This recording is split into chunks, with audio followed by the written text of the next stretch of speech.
दोस्त रहो, मस्त रहो, अपने अपने काम में व्यस्त रहो। प्रकाश ब्लॉग के लिए नमस्कार करता हूँ।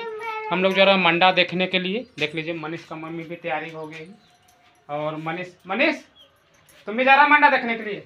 देख लीजिए हम लोग अभी 4 बज रहा है। हम लोग जैसे मंडा टाइम पहुँचेंगे आप लोग को हम पूरा नज़ारा दिखाएंगे, कितना भीड़ है और कैसा कैसा नाच होता है।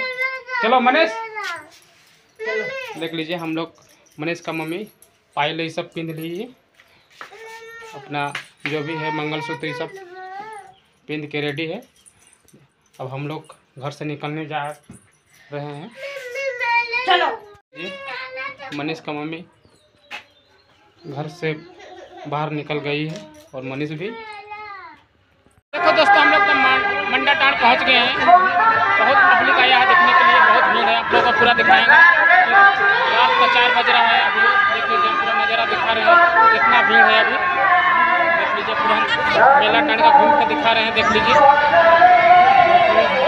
आप लोग हम पूरा दिखाएंगे नज़ारा कैसा कैसा भीड़ है और कैसा इतना दूर से आया आदमी देखने के लिए। देख लीजिए पूरा सामान भी बेचने आया है। हम अंदर दिखा रहे हैं कैसा नाच होता है।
আমার দেশে দেবতার নম্বর নিয়ে দ্বিতীয়বার উপস্থিত চন্দ্রমাত্রার এই চন্দ্রমাত্রা কালপুরবি সেই কালপুরের বিচারে কণ্ঠ করছি কারণ সেই বিষয়ে তারা সহ্য করতে না করে আমি বাধ্য হয়ে তোমায় করছি কারণ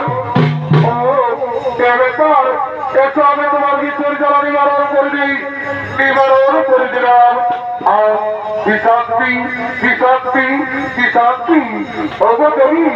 তুমি যে তোমাকে বিপদ থেকে রক্ষা করলে তাই তোমাকে আমি আশীর্বাদ করলাম। তোমার বলতে হবে মা বিপদ তার যুগে পুজো হবে, মা বিপদ তার যুগে পুজো হবে, মা বিপদ তার যুগে পুজো হবে।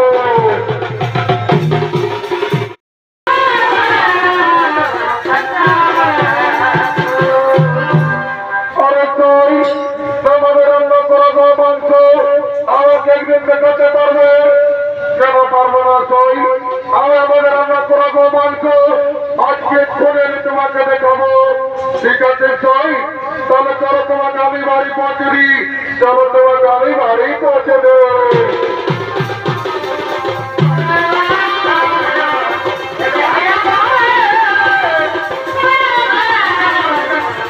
दोस्तों हम तो अंदर से आगे देखते हैं, बहुत अच्छा लगा मेरे को देखने में। आप लोग को जो भी भाई बहन मेरा वीडियो को देखेगा अच्छा लगेगा तो लाइक शेयर सब्सक्राइब कर देना। Bye by.